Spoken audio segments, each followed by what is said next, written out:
Okay, let's talk Chasity. Chasity was designed to sort, store, organize your smaller ink pads. When I say smaller ink pads, I'm talking about Tim Holtz, Altenew, Diamond Press. So each little box, there's 4 boxes in the Chasity bag.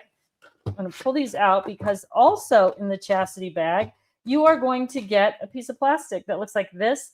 This goes in the bottom of the bag, and it is what gives stabilization to the 4 little boxes. So each box is going to hold, somewhere between 4 and 6, 7 if you're using Tim Holtz ink pads. I have a dozen re-inkers here, so if you wanted to carry re-inkers, you could as well.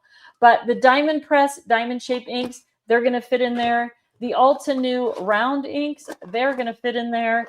And then, of course, the Tim Holtz square inks are going to fit as well. Now, I have 7 in here. I probably would only actually store 6 in there because I like a little bit of finger room to pull them in and out. But you can put 7. It's a little bit of a cram. You can put 7 of the Tim Holtz square distress inks in the Chasity bag.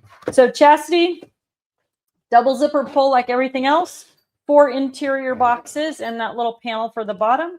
She's got a handle on the side and a big label pocket for easy labeling. Chasity Buddy Bag, you're going to love her for your smaller, square, round, diamond-shaped ink pads. She's a perfect fit. We'll talk to you soon.